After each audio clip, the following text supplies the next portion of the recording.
him grandpa, grandma. And so you grow up and decide this is a witch, and you pick a stone or a stick and beat that person. But if you had grown with that person, listening to Anansi's stories under his feet, told you a lot of stories and giving you proverbs and all those kind of things, you have such a person as a beloved person. Now, nobody can convince you that that person is a witch or that person is the one who is bewitching you, and so you pick a stone or a cutlass and kill that person. So let us all develop positive attitudes towards.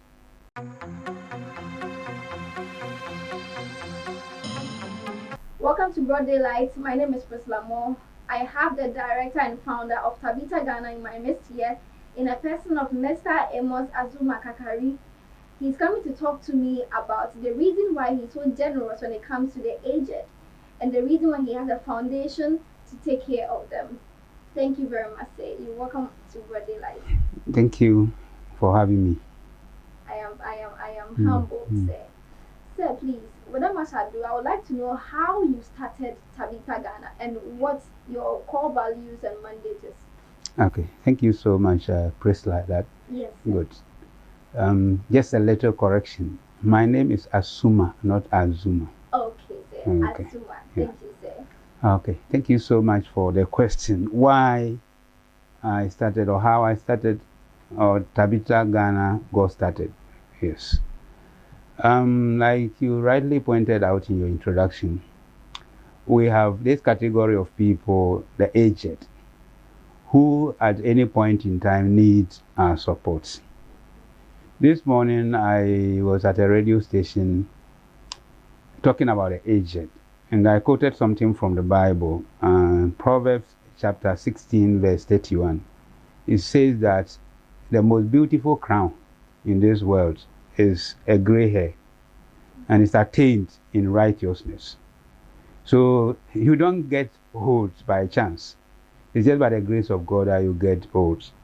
And when you get old, it means you have been blessed. Unfortunately, in this country, it's a curse to be old, especially if you don't have people supporting you.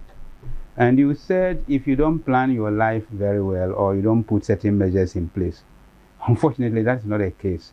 There are so many people who, from their infancy or in their youth or in their adult life, they planned to live better lives in their old age. But things turn out to be on the wrong side of life. So it doesn't matter how much you plan your life. Sometimes things can go bad. You can lose your children, you can lose your job, you can get into an accident and be disabled, you can lose your family, and suddenly you find yourself in a situation without anybody supporting you. I have so many elderly people on my hand now as I speak. Some were building contractors, road contractors, they have households, they had children, but now as I speak, you don't have any relative living with them, and they are living alone and have to find people to support them. So usually it is not about you plan your life. It's good to plan your life. It's good to make provisions for your old age, but you can also find yourself in a very uncomfortable situation when you get old, no matter how much you plan your life. So yes, when you get old, Jesus said when you were a young man, you tighten your belt and you can walk anywhere. But when you get old, you have to stretch out your hand for somebody to tighten your belt for you and lead you to where you don't like to go. Jesus said this in John chapter 21, verse 18. So old age cannot be planned. At your old age, you need support. And so to come back to your question of why or how I started, or Tabitha Ghana got started, may I say by an accident. I used to care for children. Almost all my life, I cared for children for over 20 years. And in one occasion, when I had donations from a lot of people, I said, why don't we also do something different to make other people happy, because we're taking care of street children, orphans, and other vulnerable children. So I said, okay, why don't we do something different this time around to make other people who are not children disadvantaged children at that happy. And so we organized a simple program just to give some provisions to elderly people and invalid people just in and around where we were located, where our center was located. So I asked the chief in the community and some of my staff just to go around and write names of elderly people and people who are disabled, people who have one problem or the other, vulnerable, to come on that day so that we could give them some of these things. And in the process, I asked them to take pictures. So I was calling out the names, and my pastor was giving out the donations or the gifts. And somebody was taking pictures. So after the program, I had the pictures, and when going through the pictures, I realized that there was a kind of joy in the faces of the people who were the older people, the elderly, the aged people who were getting the gift, as if that was the first time they were receiving something. So something touched me and said, this might be a group of people who may need support than what we just giving. And I train as a social worker, so I have had other vulnerable people apart from children at heart almost all the time. So I said, why don't I turn attention to this? So I asked one of my staff members to go around and properly register the elderly people in that community, that we were going to do that periodically. And after some time, I left. I resigned from that children project. And I said, I wanted to do something for vulnerable people. And God just touched my heart and said, what did you see in the faces of those old people? Don't you think that is an area to go? And presto, I just went in there, and believe you me, that is an area that is virgin in this country. We hardly have scratched the face of the plight of the aged in this country. And so if you ask me how we got started, I just stumbled on the plight of the elderly, and I decided, let me try. And I'll say God touched my heart to go in that direction. And now I am in there, and I'm having revelations. Wow. I believe that most of the times when you want to embark on journeys like that, you would have to get support one way or the other from either organizations or individuals. Do you have support of those? In my case, no. I believe in having an idea and working around the idea, and I think the idea will have to fund itself. It's not easy. But if you're waiting on resources before you begin any project, I doubt you ever start.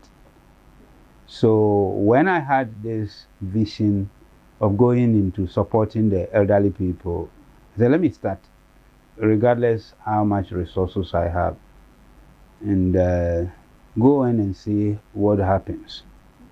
I'm in my 5th year now. Wow. And it hasn't been easy, but it has been very rewarding. Getting resources is one of the most difficult challenges ever. It's never going to get easy, I know, because nobody will ever give you all that you need in life. But I think that by and large, it has not been bad. Occasionally, I have support from people, from churches, from friends, and sometimes where you don't even expect to have support. But to tell you the truth, it's not the easiest thing to get resources to support such charity projects. Interesting. So please, do you see yourself maybe negotiating with the government to help you come up with policies to help the aged?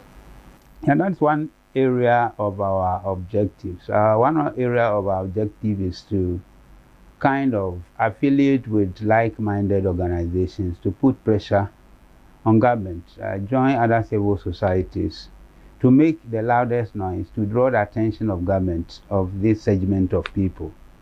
I went to the district assembly. You know, the disabled or people with disability, they have a bill or they have a law and as a result of which government provides money from the common fund to support them. Children also have that kind of, they have an act, Children's Act, that makes provisions for child panels and other areas or committees in the assembly that support children. Incidentally, there is none for the elderly people.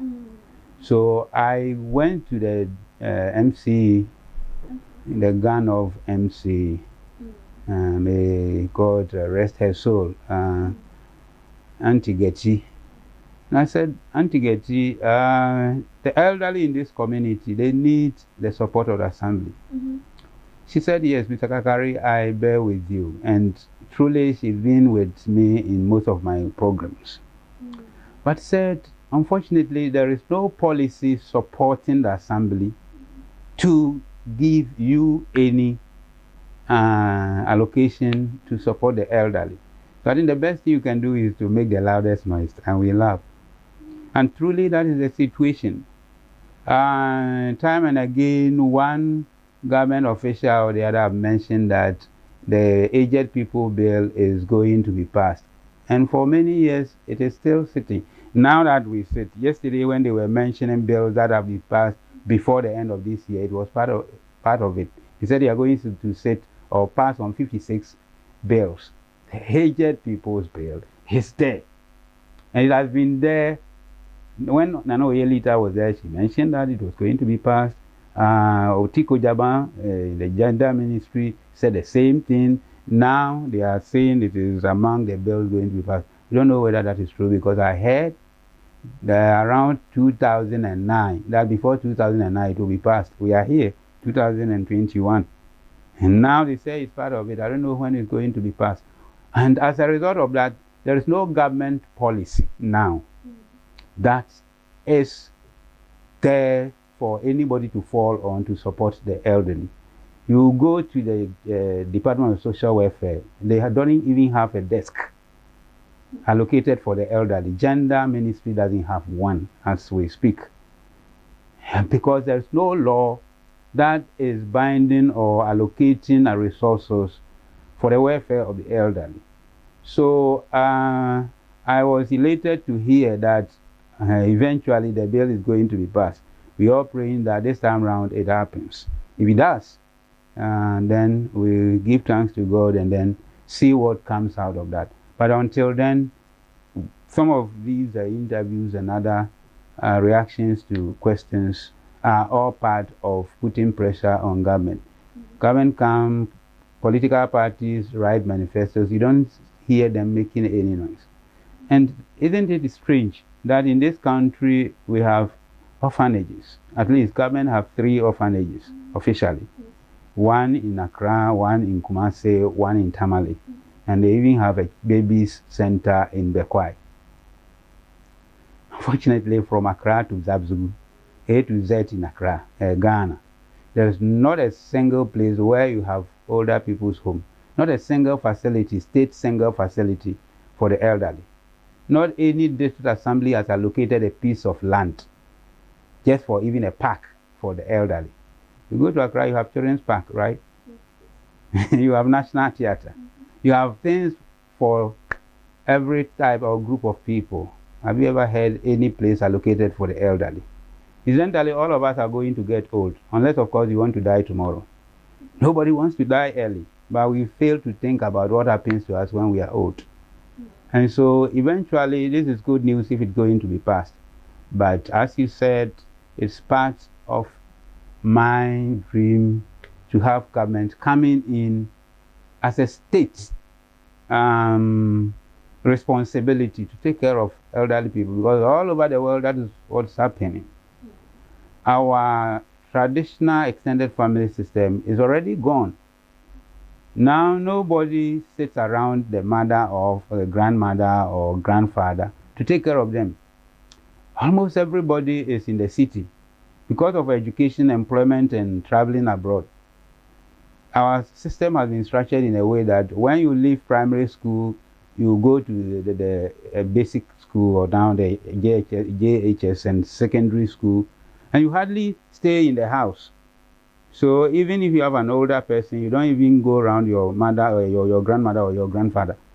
And so to the university and then to work outside. So when are you going to have time for your mother or your grandmother? Your father is already busy with whatever he's doing. Your mother is equally busy.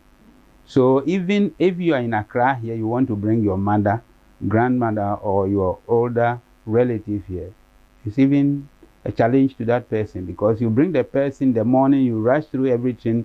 The best you can do is to cook and put the food there, you rush out. The father is gone, the mother is gone, the children are already in school. The older person is left alone with nobody talking to. The best you can have is a mate, and who will abuse this person. So now old age in our country is a challenge, a big challenge, but none of our policymakers is turning attention to this. And so we are in for a big trouble, and if we don't make the necessary arrangements, then very soon we're going to have a catastrophe in our hand. Because when you look at our population census, you could realize that gradually the percentage of older people is going up, because people are living longer than before. And those in the Western world, they realize that.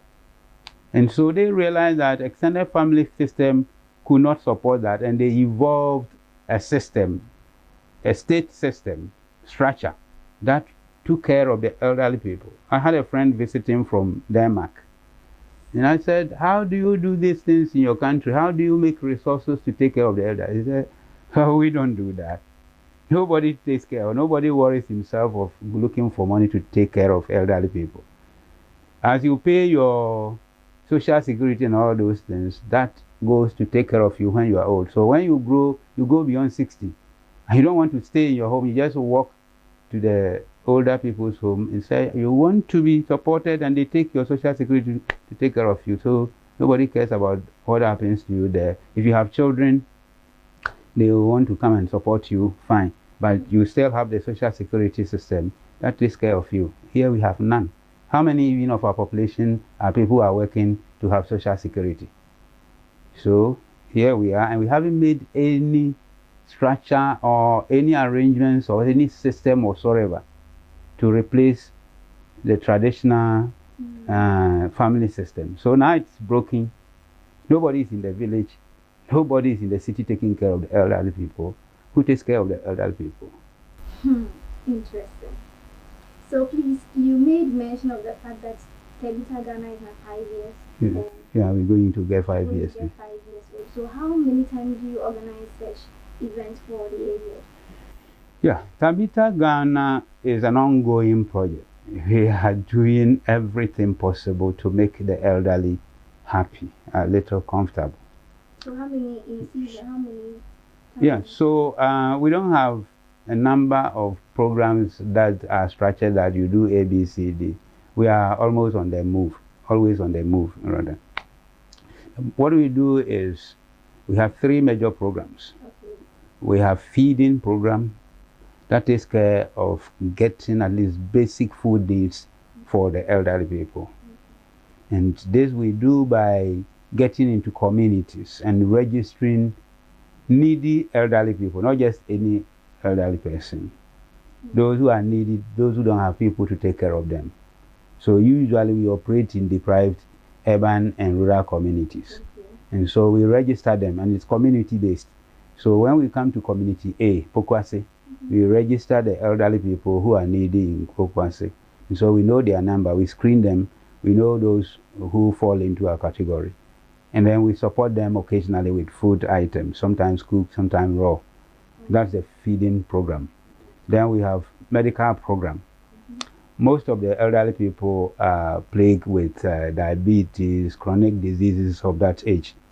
And so it will interest you to know that some of them even don't have money to renew their national health insurance. And so to go for BP medication and all those things. Unfortunately, in this country, once again, we haven't even made provisions for the elderly, the health of the elderly. You have to be 70 years before you can enjoy free health insurance. And even that, you have to register 5 cities. So between age 60 and 70, if you fall sick and you have nobody to take care of you, what our state is saying, die. And so people we meet every day, they have BP sometimes as high above. You can't even record that on the machine that you use in taking BP. Sometimes it's all over beyond that. The machine cannot record. Why? Because they've been diagnosed as having BP, but they don't have money to go for their medication. They have defaulted for months. All that they needed is their health insurance. They don't have money, 27 cities. And so in such cases, we make provisions for, we renew their health insurance for them. We have a standing medical group, a volunteer standing medical group, 14 nurses and a doctor. So we organize programs in communities at our centers, and sometimes we go to the homes of these people. And then we render services to them where we can help them there and then we do. Where they need referrals, we do. And where they need to go for medication, as I said, we make health insurance for them so that they can access medical needs anytime they want. So that is our medical program. The third one, which is a combination of Christianity and psychology. In the first part, we call it aged evangelism. The elderly people too need God. This nation, we make so much noise about Christianity, talking about God, organizing crusades and all those things. How many of us go to the elderly people? We do all those things for the younger people. But all things being equal, if anybody is going to die early, it's the elderly people. So if they are going to see God first, why don't we prepare them to meet God first? But unfortunately, Christians are failing. We don't even go to people when we take our Bibles to go and preach. We don't go to the elderly people. So we have what we call aged evangelism. We specifically target elderly people to talk to God, to talk to them about God. And so that alone makes them have happy hope in life and beyond life. And apart from that, we also counsel them. That's the psychological part. Give them counseling so that at least there are certain things that are plaguing their minds and make them feel so lonely and unhappy, and that alone takes a lot from their health. And so we do that to make them feel happy and make them active. And so you put that together and you call it a companionship care program. Yes, aged evangelism and psychological counseling. So these are the three basic areas of our operation. And so we don't have any specific time we do this. Anytime we want to do, we do this. And we have centers, we call them Tabitha centers. Anytime we are there, we engage in some of these things. But every year we have certain programs we run. Tabitha Ghana started in August 2017. And so every August is a celebrative period. We do a program just to highlight the plight of the aged and support the aged. In fact, last year we had to construct a sleeping place for somebody. And yeah, I think you were there. Good. So that was part of our celebration of anniversary. That was the third anniversary we're celebrating. Good. This year we celebrated the fourth anniversary, and we're going to celebrate the fifth anniversary too. So that is a landmark program. We also have December. Every December we do an end of year get together for the elderly. So that also is a time we use to organize them, give them hope, give them gifts, provide food for them make merry. So that's another program. And then incidentally in this country, people know about Valentine's Day, Christmas and all those days. Nobody knows about the elderly people's day. Anywhere I go, I ask who can tell me which day of the calendar is the International Day for the Elderly. And people don't know. Everywhere I stick, I say, okay, if you know, come and take 10 cedis. It was only just last week that one person was able to win that 10 cedis. Since we started Tabitha, anywhere I go, I mention that. People don't know, even journalists don't know. They make a lot of noise about Valentine. they don't talk about the elderly people. But the International Day for the Elderly is 1st October every year. And so 1st October every year we celebrate the elderly. And so that also is a landmark program for us. And occasionally we do community outreach programs where we run some of the programs I just mentioned: feeding, medical care, evangelism, and counseling. And then we do social education too about the elderly and their health. So to say we have one particular program that we run, or 2, 3 programs, we have many of them. And so this is some of the things we do. Okay, so please can you walk us through what will be happening on your next launch? Yeah, thank you for bringing this up. As I said, no particular organization or state agency is making any serious moves towards improving the welfare of the elderly. And so in our own modest way, we want to organize for the first time what we call Aged People's Daycare Program. Like we have daycare for children, we also want to organize a daycare for the elderly. There are so many aged people in our communities.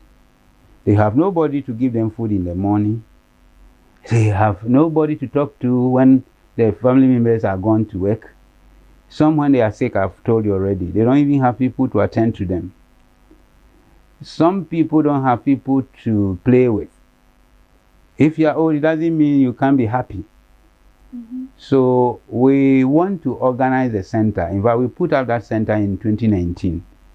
We wanted to do that, and then the COVID came, and so we had to stop the congregation of elderly people because COVID-19 was targeting the elderly especially. So we decided not to do that. But that is what we want to do on Friday, tomorrow. We setting up a center where any older person who doesn't have anybody in the house to attend to can walk there in the morning and have food. Wow. If the person is not feeling well, we can have somebody to attend to her health or his health. And then we can have men of God around to talk to him or her. And then he can have games to play. He can have colleague or his peers to talk with.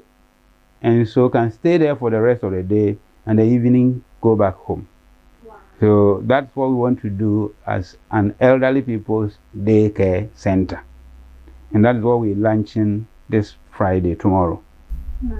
Wow. I must say I am very impressed with the rate at which you yearn for the well-being of the aged. I am very grateful. So what do you have to say to the general public out there pertaining to what is happening tomorrow, and what should we expect? Yeah, this is an open invitation to everybody listening to me. You only need to come to Afiaman. Afiaman is just a few it's about 1.5 kilometers or just a kilometer from Pokwase. It's part of Pokwase especially and essentially.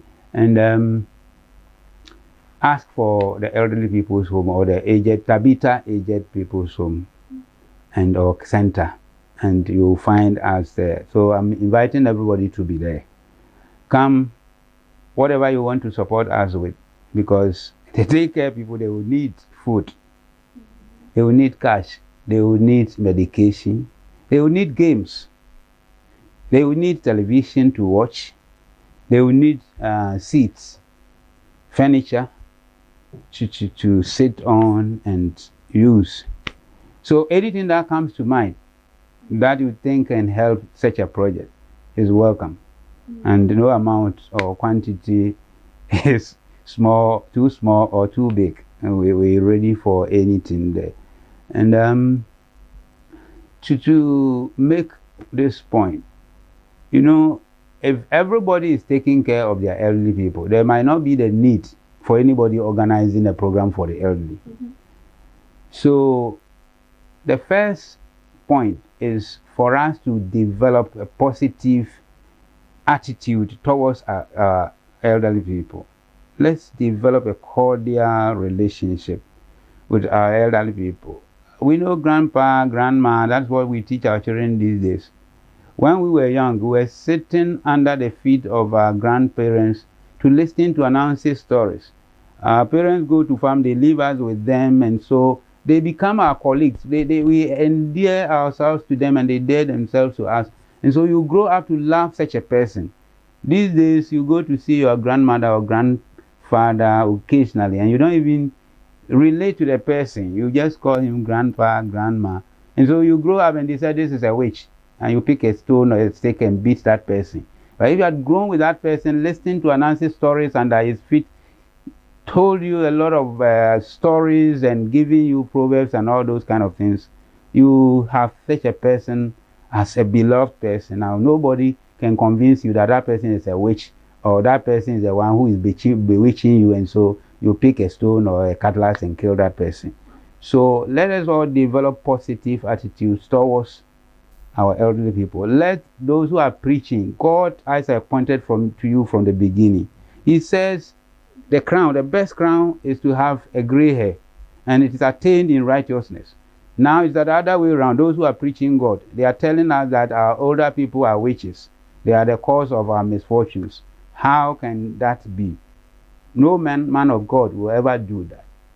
And so now our preachers and men of God are rather turning the younger generation towards the elderly people and say, it's your mother, it's your father, it's your grand aunt who is causing A or B.